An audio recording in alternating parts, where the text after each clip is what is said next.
I regularly review entire watches that cost less than this watch strap. Now, in the grand scheme of things, with watches regularly costing $5,000, $10,000 or more, the idea of a $100 watch strap isn't really that absurd. But if you're into budget watch collecting or affordable watch collecting like I am, yeah, $100 can seem like quite a stretch. So this is definitely the kind of thing I would never think of purchasing on my own. But when ISOfrane contacted me and offered to send over one of their straps for review, I was really curious to check it out, and actually kind of surprised at what they put together. Let's check it out.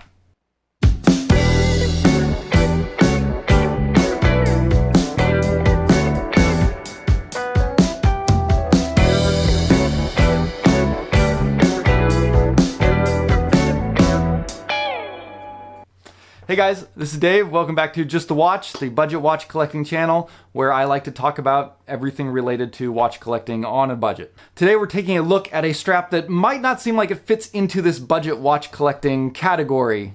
I think for a lot of us, having to choose between buying a watch for $100 or buying a watch strap for $100, we'd probably lean towards the watch before the strap. But after testing this out, I think even for some guys who are into this kind of, sub $500 market in watch collecting, this might be an appealing option to them. The ISOfrane rubber dive strap is so legendary that I think most people think of it as like a style of watch strap or a kind of watch strap, when in actuality it is a single product that is copyrighted and branded. It's been around since I believe the late 60s, and yeah, it is a legendary design. It's a very functional dive strap. This is a dive strap that is meant for divers, but it's also one that is so comfortable and so cool looking that I think a lot of people just wear it for the comfort and the style. So we're going to take a close look at this strap today and try and figure out if it justifies that just north of $100 price range. We're going to be looking at the materials that it's made out of, the really unique design that it has that gives it so much of that functionality. Then we're also going to try it out on a couple of different divers and sort of see which style of diver I think it looks best with. And finally, we'll wrap it up and talk about maybe that one use case where I think, especially for budget watch collecting people, you might find this interesting. ISOfrane was kind enough to send in 2 straps for review for free for me to keep. One of them will be part of a future giveaway, so be ready for that, but I do want to mention that before I do the review so you guys can keep that in mind as we go. Other than giving the straps to me, they did not ask for anything else in return, and they had no input in the content of this review, so I will be giving, as always, my complete honest opinion of the product. All right, let's take a look. All right, one more thing. I will be doing a wrist check at the end of the video, so if you're interested in that kind of thing, stick around till then. But let's take a look at the ISOfrane dive strap. The packaging is fairly minimal. It's just a little plastic box with the strap inside of it. And inside you get the strap and nothing else. No spring bars, nothing except the strap. On the box it says this is the ISOfrane 1968, the ultimate upgrade for your vintage or modern diver. We'll see. Hypoallergenic, manufactured using a unique blend of rubber. The ISOfrane is one of the softest and most durable straps available, engineered in Switzerland, manufactured and tested in Europe. In this case, the strap actually says made in Italy, which is pretty cool. Okay, let's talk about the material in this first, because they say that it's a really soft blend of rubber, and I have to agree with them. It is one of the most amazing feeling rubber straps that I've ever experienced. The rubber that they use is incredibly soft and supple right out of the box, requires absolutely no break-in. It also has a very strong vanilla scent, at least initially. When you first take it out of the package, you definitely smell that, and probably for the first week or so of it on the wrist, you've got a really strong vanilla scent, but it does tend to mild out to the point that you don't notice it so much after a little while. But that's usually a sign of high quality rubber. They claim that this is some kind of a proprietary blend, so it's kind of a secret formula of some sort. But yeah, it is incredibly soft. But unlike silicone, it doesn't attract a lot of dust, so you've got a very nice matte finish on it. And if you look closely, it actually has a little bit of a shimmer to it. So there's almost a little bit of, I don't know, iridescence to the quality of it. So it looks really nice as well. Now, I'm sure you guys have all seen this style of strap before. It's very geometric looking in its shape with these big square cutouts. It has a very functional utilitarian look to it. And that's because this is a functional utilitarian design. Everything about this strap is designed for a purpose, and that's one of the things that is so cool about it. This is a strap that is designed for diving, and they've really thought through a lot of the engineering here to make this, quite possibly the best rubber dive strap you can get. So let's talk about some of the features here. First thing you probably notice is the large square cutouts on the upper part of the watch. This allows the strap to breathe very easily. It allows air to flow down underneath the strap, and you'll notice that on the underside there are these kind of ridges that raise the strap up off of your skin a little bit, again, to allow even better ventilation. So if you get this strap wet, it's one that is designed to dry fairly quickly compared to other rubber straps. Definitely much faster than like a nylon strap or a leather strap. It's also something that is going to do better with sweat. It allows your wrist to breathe better because of all of the ventilation that is engineered in here. So if you normally have trouble with rubber straps because of the sweat, this might be something that will provide a little bit of relief from that. And particularly this underside texture is something that you don't really see on a lot of the cheaper ISOfrane inspired straps that sort of, that sort of use this design where it's a big square looking strap with square cutouts on it. A lot of the cheap ones are not going to have all of the design features in this. They're going to be made out of a far inferior material than this. So you are definitely getting some major upgrades from what you would typically see in sort of the budget range of the ISOfrane style straps, which I have tested a few of before. Okay. One thing that I absolutely love about it is the way that they've designed the holes and the buckle and the pin. So you notice they're very wide and flat, but also very narrow and close together. So there are a lot of holes here which allow for a lot of adjustments. So this allows you to get a very custom fit, better than most other two-piece straps that I've tested. So it's not infinite adjustability, but it's a lot more adjustability than you normally get with watch straps. It also has a pretty wide range here. So if you have a normal sized wrist, you can probably wear this over a wetsuit without too much issue. It's also a very thick strap. I measured about 3.5 millimeters thick. And yet, despite that, it is incredibly soft and supple. Again, there was absolutely zero break-in time. It was comfortable and conformed my wrist immediately upon putting it on, which is usually not the case with a rubber strap that's this thick. So that part is very, very impressive. And the result is, again, one of the most comfortable straps I've ever worn. I had this strap paired up with my Seiko Samurai, and I was literally wearing it for like 48 hours straight, like day and night. The combination of getting a really custom fit with that large number of buckle positions, also with the ventilation added from the design of the strap, the comfort of that material that they've used, all make this just a really pleasant strap to have on the wrist and just great for daily wear and even more for active wear. But the other big concern they had when designing this watch was security and durability, and that's where I think a lot of this thickness comes in. So you are getting double keepers that are very solid and handy there. But then also this buckle is very well engineered. You can see, for one, this is not a push pin, that's an actual screw pin to connect the buckle to the strap. Again, you have a very thick material which will enable the buckle and the spring bars to have less of a chance of ripping and tearing there. And the material also feels very strong. And this buckle is very thick and sturdy and has a very unique design as well. You'll see the tang there has a really interesting shape where it's heavily bent there. What I've heard is that that's designed to allow the strap to not come loose even if the keepers fall off.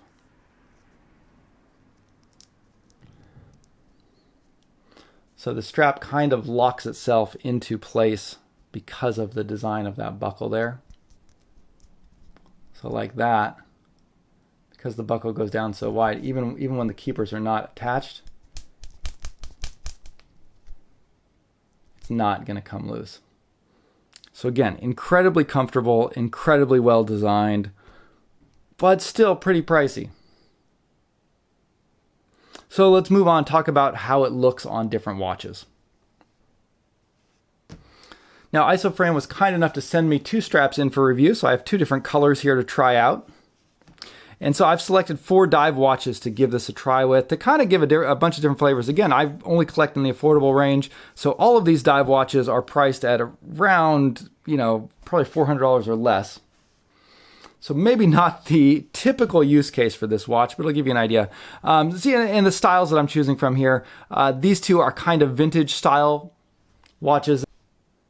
The Spinnaker Dumas has kind of a very 70s angular design to it. This bronze diver from Aquatico obviously has some inspiration from Tudor, giving it a little bit of a classier look. And then I have two modern dive watches with the Seiko Samurai and the just released and sold out Zelos Swordfish Titanium. So let's go ahead and pair these up with the straps, and yeah, we'll take a look and see how they fit.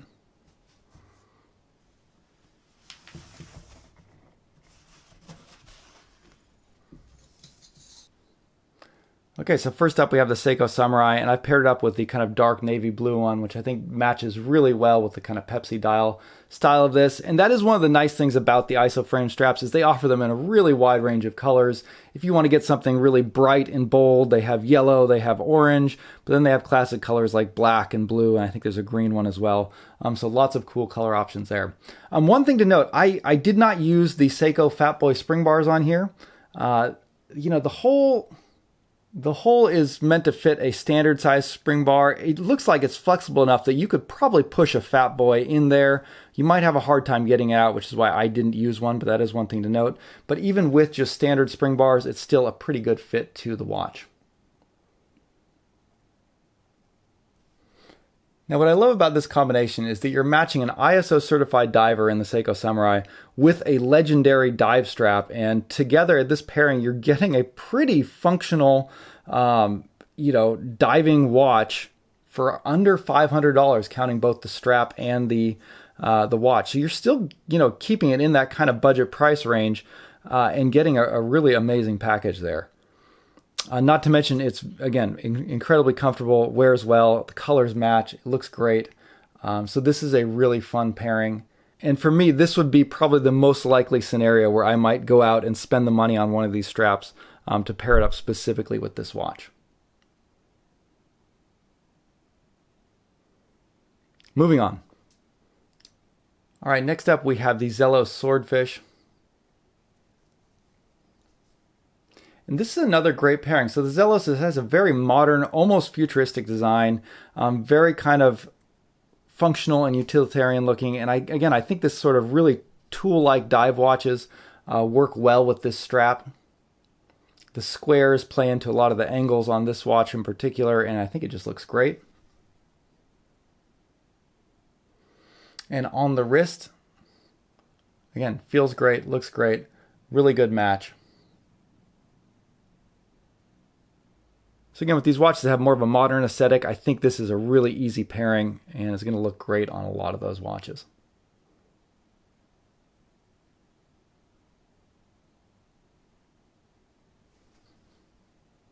Now the Aquatico Star has more of kind of a vintage Tudor look to it, and to me the style doesn't match as well with the ISOfrane strap. It can work, it definitely doesn't look bad, but it probably wouldn't be my first choice style-wise. And I think the same would go for pretty much any sort of Submariner or Tudor style watch like this.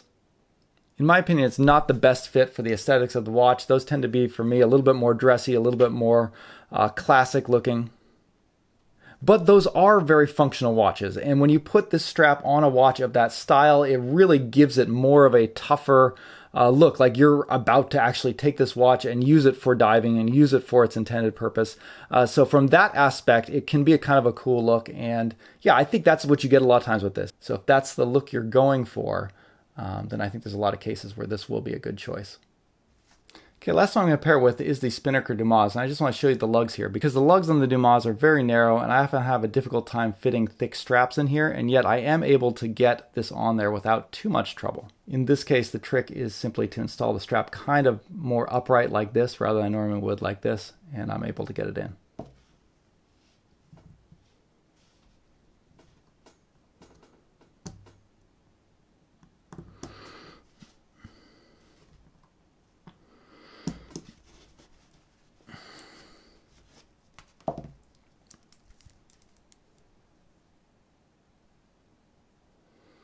So even if you have a watch with smaller lugs, this is something that still could fit, even if you've had trouble with other rubber straps getting it on there.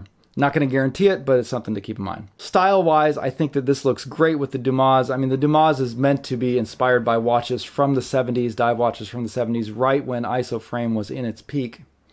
So it's just a perfect pairing there, I think. And so if you have one of these kind of more retro, angular, kind of funky 60s, 70s style dive watches, I think this is going to be a great look for it.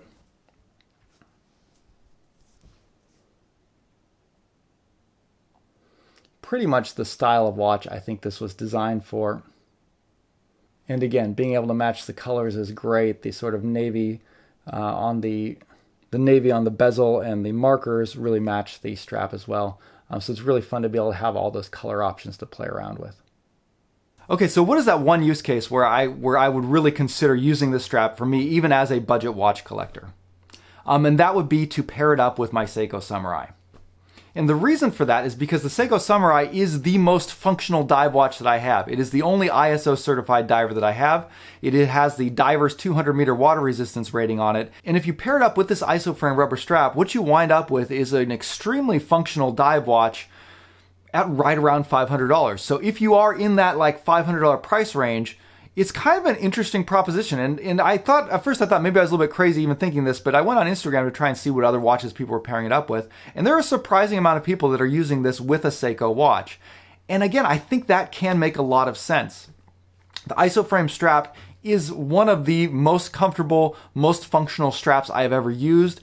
And a strap plays a huge role in how comfortable and how likely you are to wear a watch. So it's a really big upgrade. And compared to the sort of budget ISOframe straps that I've tried that are from, that are off brands, that are not actual ISOframe straps, they just are that style, this is far superior to that. Now, I'm not into actual diving. I've never been scuba diving, so it's not making too much of a functional standpoint for me.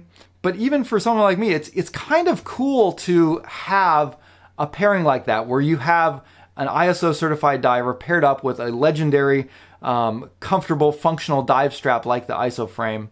And even though I'm never actually going to use it for that intended purpose, there's something really cool about having a watch that has that kind of capability on it and being able to wear it. So in that case, I can see a lot of people might be drawn to actually trying to add that to a part of their collection, particularly for a tool watch that they really love. But I'm really curious to hear what you guys think. Are you willing to pay $120 for a strap, even if it is the best rubber strap imaginable? Or is that way out of your price range? Or is this a really reasonable price to ask for something that has this kind of a pedigree and heritage, as well as this level of design and comfort? Drop me a comment down below. Let me know what you think. But before we go, that wrist check that I promised you guys at the beginning. I am wearing my Orient Star Sports Outdoor, and I have it on a single pass Vario Twill NATO strap. And the reason for that is because yesterday I climbed up Mount Iwate, or Iwate-san as it's known here, and it might be familiar to some of you watch guys because there is a famous Grand Seiko with a dial named after Iwate-san. Anyways, there is some connection to that. Yeah, I have it on this Vario strap because it's a very comfortable strap and I wanted something secure so I wouldn't lose it. And I thought, if I'm climbing up, a Japanese mountain, having a Japanese field watch on my wrist would be kind of fun. And this is one of my favorite field watches ever. So yeah, it functioned and worked great and I've still got it on from that. Anyways, that will wrap up today. I'll talk to you guys next time.